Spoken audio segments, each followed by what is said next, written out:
Hi friends, welcome to D3 channel. இன்னைக்கு வாழைத்தண்டை வச்சு ஈஸியாக ஒரு கூட்டு எப்படி பண்ணலான்னு பார்க்கலாம். அதுக்கு ஒரு 4 பொருள் தான் எடுத்திருக்கேன். ஃபர்ஸ்ட் வந்து என்ன பண்ணுறேன்னா, ஒரு கைப்பிடி அளவுக்கு துவரம்பருப்பு எடுத்திருக்கேன். அதை வந்து தண்ணி கொதிச்சிட்டு இருக்கு, அதில் போட்டுறேன். நெக்ஸ்ட் வந்து என்ன பண்ணியிருக்கேன்னா, வாழைத்தண்டை வந்து க்ளீன் பண்ணி நாரெல்லாம் எடுத்து க்ளீன் பண்ணி வச்சுருக்கேன். அந்த வாழைத்தண்டையை நம்ம ஆல்ரெடி வந்து தண்ணியில் போட்டு வச்சுருக்கோம், இல்லைன்னா கருத்து போயிடும். தண்ணியில் போடுங்க, இல்லைன்னா வந்து மோரில் போட்டு வைங்க.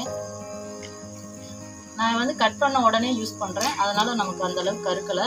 சப்போஸ் நீங்கள் கொஞ்சம் டிலே ஆகிற மாதிரி இருந்ததுன்னா அதை வந்து கொஞ்சம் மோரில் போட்டு வச்சிங்கன்னா அப்படியே நம்ம கலர் ரீட்டைன் ஆகும். ஸோ இதையும் இதில் போட்டாச்சு. நெக்ஸ்ட் வந்து என்ன பண்ணேன்னா, சின்ன வெங்காயம் வந்து ஒரு கைப்பிடி அளவுக்கு நான் வந்து கட் பண்ணி வச்சுருக்கேன். அந்த சின்ன வெங்காயத்தை இதோட போட்டுடலாம்.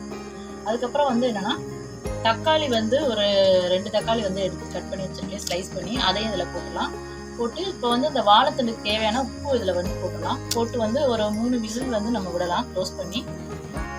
இதில் வந்து நான் பருப்பு வந்து துவரம்பருப்பு போட்டிருக்கேன். நீங்கள் வேணால் சிறுபருப்பு போட்டுக்கோங்க, அதுவும் டேஸ்ட்டு சூப்பராக தான் இருக்கும்.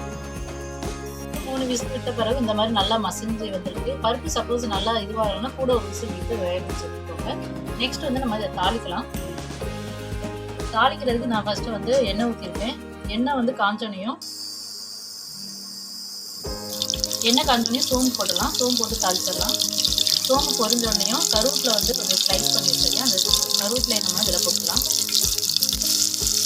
இதில் நான் வந்து காரத்துக்காக நான் என்ன எடுத்துருக்கேன்னா, பச்சை மிளகாய் எடுத்துருக்கேன். பச்சை மிளகாய் ஒரே ஒரு பச்சை மிளகாவை ஸ்லைஸ் பண்ணி வச்சுருக்கேன். அந்த பச்சை மிளகாவை இதில் நம்ம அரைச்சிக்கலாம். காரத்துக்கு நான் இது மட்டும்தான் எடுத்து வேறு எதுவும் நான் போடுறேன். இப்போ வேகத்துக்கு நம்ம உள்ளே போட்டுடலாம். இப்போ இதில் வந்து மஞ்சள் பொடி ஆட் பண்ணலாம். நல்லா ஒரு 5 மினிட்ஸ் அதில் லைட்டாக வந்து கொஞ்சம் தண்ணி இருந்தது. இந்த தண்ணி அதிகமாக இருந்துச்சுன்னா கொஞ்சம் ஃபில்டர் பண்ணிவிட்டு கொடுக்குங்க. நான் தண்ணி ஓரளவுக்கு ஈக்குவலாக வச்சுருக்கிறதுனால நல்லா கூட்டு வந்து சூப்பராக வந்து. இப்போ லாஸ்ட் வந்து என்னென்னா, கொத்தமல்லி வந்து கொஞ்சம் ஸ்லைஸ் பண்ணி வச்சுருக்கேன், அதையும் போட்டுடலாம். ஸோ இதுக்கு வந்து டைம் வந்து கம்மியாக தான் ஆகும். நம்ம ஈஸியாக காலைல அவசரத்துக்கு செய்யணும்னு நினச்சிங்கன்னா இந்த மாதிரி ஈஸியாக செய்யலாம். குக்கரில் மூடி வச்சு வேக வச்சுட்டு அடுத்து தாளிச்சு விட்டிங்கனாலே டக்குன்னு உங்களுக்கு ரொம்ப ரெடி ஆகிடும்.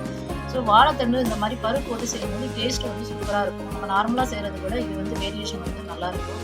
ஸோ இந்த மாதிரி நீங்களும் வீட்டில் ட்ரை பண்ணி பாருங்கள். நாங்கள் போடுற வீடியோலாம் உங்களுக்கு பிடிச்சிருந்தா லைக் பண்ணுங்கள். மறக்காமல் D3 சேனலை சப்ஸ்கிரைப் பண்ணுங்கள். தேங்க்ஸ் ஃபார் வாட்சிங்.